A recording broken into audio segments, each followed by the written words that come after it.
I'm Ruthie Davis, and this is how I made it.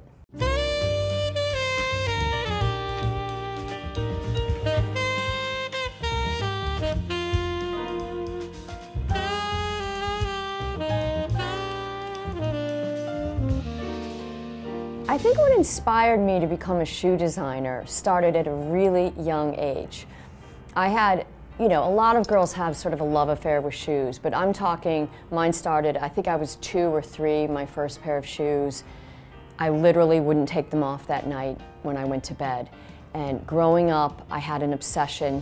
It was a combination of fashion shoes as well as sport shoes, because I was an athlete. And at one point, my dad even said, he looked at my closet and said, you're going to either have to get it in the shoe business to support this habit, or marry rich or something, because this is out of control. And I used to love sketching.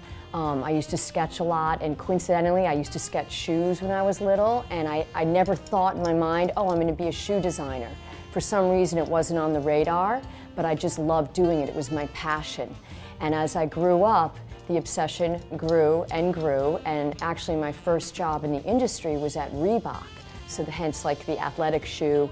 And from there it was just, that was it. Once I started working at Reebok, I was like, okay, this is what I'm meant to do in life. I will tell you that the aha moment was when I was working at Tommy Hilfiger and working very hard, traveling the world.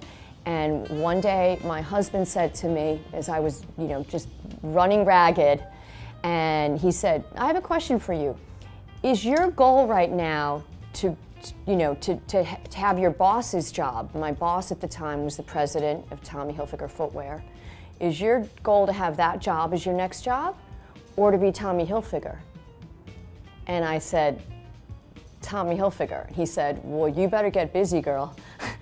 And that was when I realized it was time. I live, eat, sleep, and drink fashion every single day. So people always say, how do you design a shoe? How does the process? I don't even have to think of it like that, because it's just a part of my rhythm. It's just everything I do every day is about fashion and being inspired and excited. And so all I do is sort of dig deep and think, what do I want? What's my next shoe? Because I get bored. I always want, the people who work with me laugh because I'm always like a fresh one. I'm into the new. From the point of inception of the Ruthie Davis brand, I've had a strong celebrity following. And I really have to say that it was very organic in that they just really liked my shoes. I had a number of the initial celebrities who wore my shoes actually just bought them. I was in Neiman Marcus in Beverly Hills, for example, and they would just buy the shoes, or their stylist would buy them. In addition to that, from the very beginning, the first ladies who really wore my shoes that were big celebrities tended to be performers, musicians, entertainers, because my shoes, I'm not going to lie, they're pretty high, but as a woman designing for women, I understand what it feels like to be comfortable, that we want to move around in our shoes, and so I've always built the shoes for me with a last that's comfortable, that you feel strong in. My patterns, my uppers are very solid. I'm not like a flimsy shoe type of person. There's some oomph to it. So these, for example, Beyonce, Lady Gaga, they loved wearing my shoes because they could literally perform in them on stage. Lady Gaga has been wearing my shoes for a long time. I love translucent, lucite. It's kind of my modern, I love that look. So I've done shoes with clear heels or clear uppers, and she's always gravitated towards them. So, she's worn a number of shoes that are like that. Recently, I launched this new clear heel, and her stylist saw it at my press agency, and he went gaga over it, no pun intended.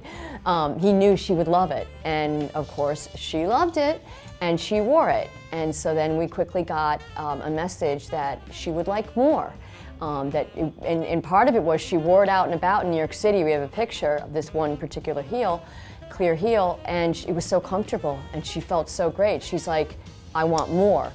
So I went and did some sketches and sort of presented you know, some new patterns and some new options. And they said, I think I did like, you know, my publicist said, can you do a couple sketches? And I did like 3 or 4, and they were like, it came back and I said, well, which ones do they want? And she said, they said yes. I'm like, well, which one? Like, all of them. So I had to like fast track some shoes. The #1 kernel of advice that I think I could give to young designers that you know, have a dream of having their own collection is, trust me, you need to learn skills before you start a brand. There's so many things that go into it. I really encourage young people to work for a larger company. You know, I always say, cut your teeth on someone else's dollar. Do a good job at that company. You're not using them, you know, you're actually learning. You're working hard for them, but you're learning. And it's so important to learn the skills, because design, I always tell people, my job is 90% running a business and 10% designing. You know, it's the majority of my time is doing everything but designing. I mean, you have to understand business, you have to understand writing, you have to be articulate, you have to know how to negotiate, you have to have a thick skin, you have to be proactive. I mean, the list goes on. And these are things, it just takes time to acquire these skills. So I really would advise any young person to take a deep breath. You don't have to like start when you're young, okay? You can work for other people first and just really use that as your launch pad. And also to figure out, it's like I work for big companies. I thought I wanted to be a marketer and realized I wanted to be a designer and an entrepreneur. You know, like, test out different jobs, because you know, you never know.